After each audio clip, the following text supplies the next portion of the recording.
Well, hello and welcome back to the Tao Manifesting Tarot. This is the tarot reading that is focused completely and exclusively on helping you to manifest better. I'm not predicting the future. You can't do it anyway. You can spot trends, yes. But getting down to specifics becomes incredibly difficult. Not playing that game because it's just a distraction anyway.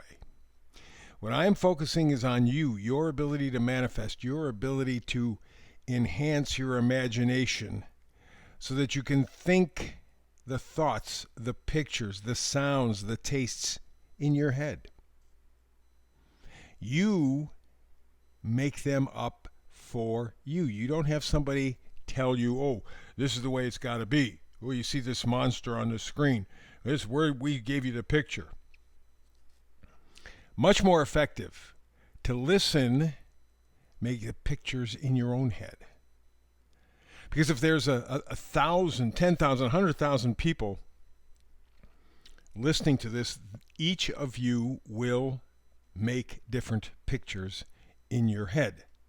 And that's the magic. It is connecting with you, the deepest parts of you. And so my job is to inspire you to be the best that you can possibly be.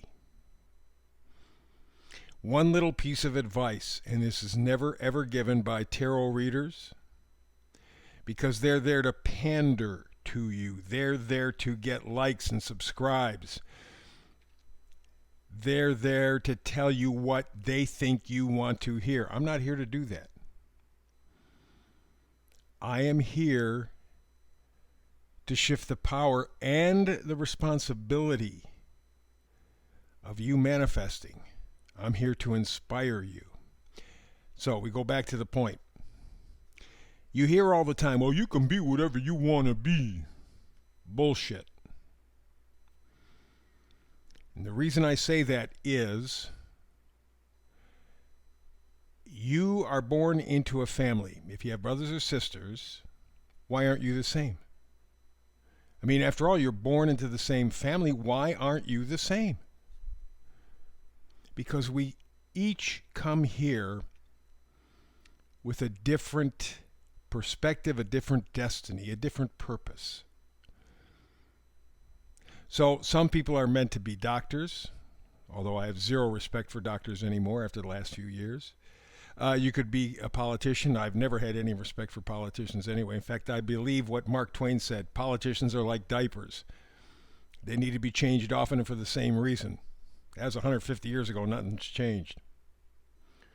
I deal with people who are blue collar. If it was my idea, if I were to remake America and the world, I would let the states have the power, not the federal government, but the states. Federal government could help coalesce and organize, but the states have the power. I would take businesses out of the hand of big corporations and put them into individual owners. I would have companies where the people who work there own the company. They have things like that around the world. There's about 30 or 40 of them, and they're very successful. The actual people who work in the business or the factory, whatever, they own it. So you don't see CEOs making 1,000 times more than the lowest paid worker. In those businesses where the owners own the business, you see the CEO making 3 times, only 3 times what the lowest paid worker in the building makes. And they all benefit in the profits because it's owned by the people who work there. It's a beautiful thing. In other words, what I would do is take the power from above us and bring it down to the average person. But with that comes responsibility. And that's where we fall short. That's why it's important for you to really build your manifesting muscles. Work within your destiny. What is it that your spirit tells you? And then step into it. And every day we get a different energy reading. I'll pass it along. If it resonates, run to it. If it doesn't resonate, then that's okay. Tomorrow we'll do another one because I do a brand new read every day, 365. No holidays, no nothing, every day for you to inspire. Middle card is where we begin. It is the Oracle card, and today it's peace. I think that peace is the most important thing there is. Stop and think about the word peace. How much would you give to have peace in your life? I will bet you damn near everything. The boxer Mike Tyson, who was known to be quite an animal, said that the time that he had peace in his life was when he was in prison. He had nothing. And he enjoyed that part of his life immensely, and he works towards it now. But the idea of having peace in your life is more important than money. Mike Tyson says that, and many others do. Take a look at all these people who have all this money. They got to worry about people trying to steal the money from them all the time. That's not peaceful. Peace. Peace. Wow. Powerful stuff. And so that's what we're focused on today. Your desire to try to find a level of peace in your life. Real serenity. And a part of that peace or that serenity is gratitude, being grateful for the good stuff around you. It doesn't take much. When you stop and think about it, it really does not take much. You want a reasonable shelter or home, something that will protect you from the weather, whether it's hot or cold, wet or not. You want to have enough food to eat good quality food. And maybe if you're lucky, somebody to love and somebody who loves you. That's not a big list. But if you had those things, that'd be a big step towards peace. And I mentioned just a little moment ago about the importance of gratitude. Here's the meme for today. Gratitude is nourishment for the soul when there is no food in sight. So peace. Think about what your life would look like and feel like if you had peace. Where would you be? What would you be doing? Your life would take on a completely different feeling.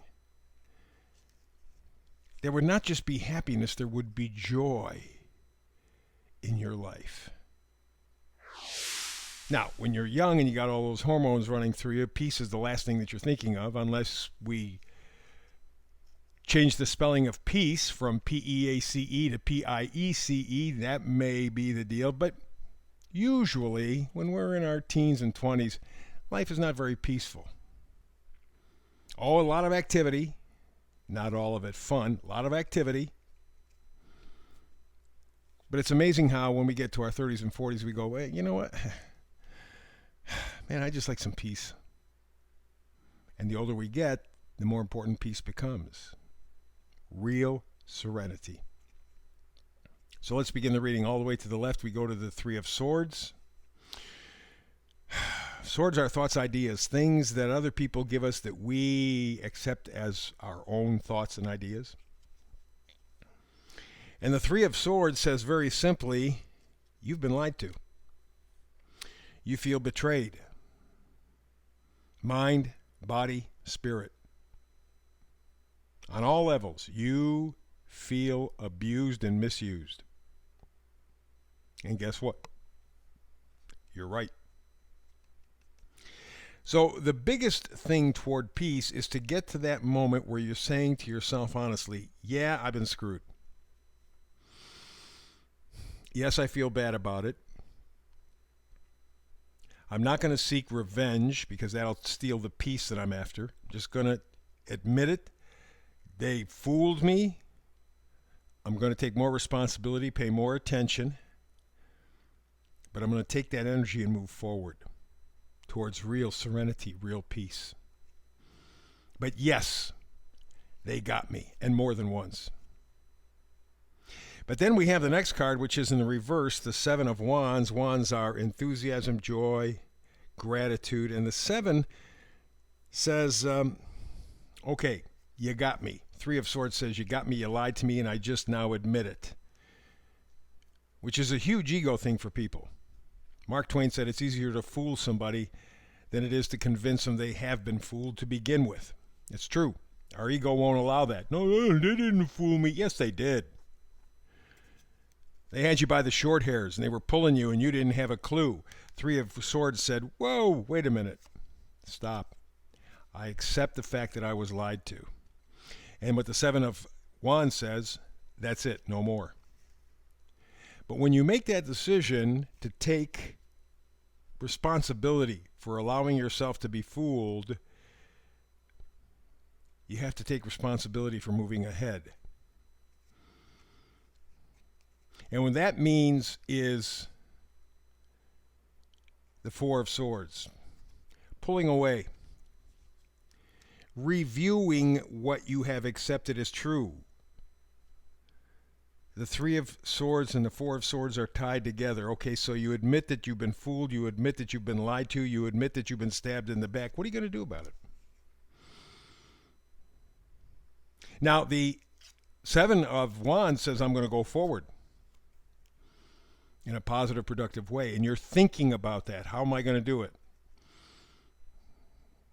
You're also thinking about, how can I keep myself from being lied to again? How can I keep myself from being fooled again? It's embarrassing. Well, the final card is the Three of Cups. And like the Three of Swords, Three of Cups talks about mind, body, spirit. But as opposed to harming your mind, body, spirit with the Three of Swords, you have made the commitment to look at what you believed and why, and to align your mind, body, and spirit in a loving way, supportive way. Say, okay, I screwed up. I made a mistake. I wasn't paying attention. There were clues all along the way, some better than others. There were clues along the way, but I closed my eyes. I didn't want to see it. But now I'm admitting I am going to pay attention. I cannot look away again because I know what the end result is going to be. I want peace in my life. I want real serenity in my life. And the only way that I'm going to do it is be at peace with myself and admit I'm human. I made mistakes. My ego got in the way. I'm done. I'm going to take a moment with the Four of Swords. I'm going to look at what I'm thinking and why, and then I'm going to align my mind, body, spirit so that I love myself more, I accept myself more, I respect myself more, I value myself more. In a week, we got that solar eclipse. You're probably already feeling some of it. Got a Mercury retrograde coming up in a day. Going to be a busy April. This is the perfect time to begin your journey toward real peace. Bon voyage. That's the tarot reading for today. Back again tomorrow with another one. Between now and the next time we get together and talk tarot, peace and blessings.